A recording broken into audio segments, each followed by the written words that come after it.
This is me, currently 20 years old, majoring in psychology and minoring in child development. But let me tell you how I got here. I applied to the Mount undecided and got accepted. During my freshman year, it was my goal to figure out what I wanted to major in. I went to the advisement department and they suggested biology would be a good fit for me, seeing as I wanted to work with children in a hospital setting. I took biology courses, but realized that biology wasn't for me. I didn't find a passion in it, and I didn't feel inspired to go to classes. I then decided to change my major to psychology, as that's what I originally wanted to do, and I have a huge passion for psychology. In sophomore year, I had all psych courses, and I loved every one of them. I loved learning the new material and found myself fascinated by it all. But somewhere along the end of sophomore year, I got the idea to minor in biology and try my original goal in freshman year, because I decided that the only way to work with kids was as if I went to medical school. So I began to study for the MCAT, changed my course schedule for the next couple of semesters, and rerouted everything. In junior year, I had some trouble. Because I wasn't a bio major, I wasn't taking any of the courses needed to be prepared for the MCAT. I decided to continue anyway, but throughout the next couple of weeks and months, I wasn't getting enough sleep. I stayed up at night contemplating my choice, even my existence and purpose, wondering if I made the right choice. I talked to some people about it, and the more they talked to me about it, and the more they talked to me about medical school, the more stressed I got, and the more that I realized I wasn't prepared at all, and that it would take me years for me to study for the MCAT and years to become a doctor. I'd probably be around 35 years old by the time I finished. I did the math. I've known since I was younger that I don't want a career that will take me years to accomplish. I want a career that I can jump right in after college and be able to help people as soon as possible. I had such a breakdown. I was crying to my fiancé, realizing the mistake I made. I took some science courses I didn't really need, and I freaked out more. This whole semester had been me stressing and me harming my body with lack of sleep, not eating, and more, because I was stressing out trying to do as much as I can to do what I thought I wanted.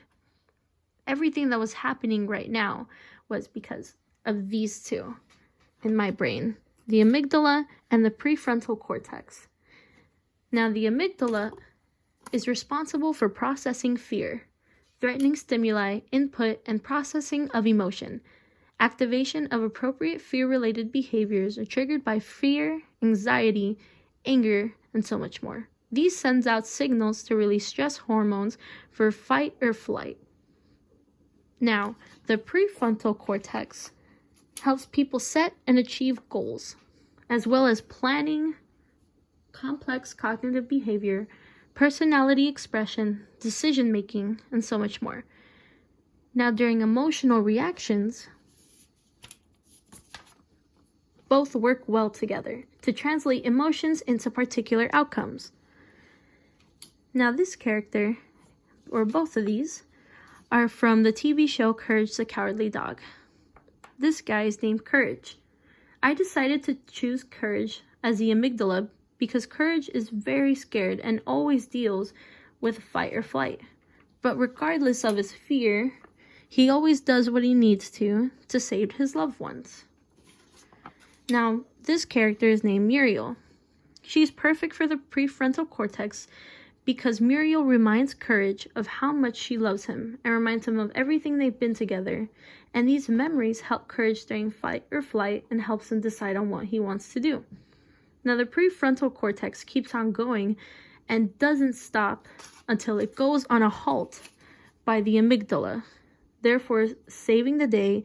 And in the show, Muriel is always blind to the danger they encounter, and Courage is the one to save her and get her to realize what's going on, ultimately saving the day.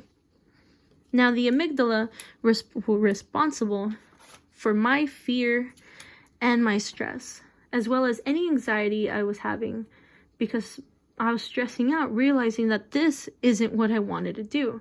And because of this, the prefrontal cortex just kept on going until the amygdala caught its attention, thus making me realize the outcome and figuring out what I wanted to do all along.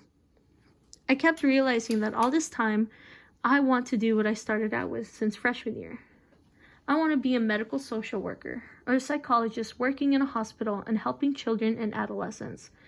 That's what I've always wanted to do since I was younger, and I should have stuck with my dream and passion. I got caught up with other things and I got swayed away to another path along the way.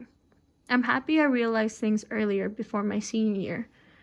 Now I hope to do well for the rest of my time here at the Mount so that I can apply to graduate programs for my master's in social work.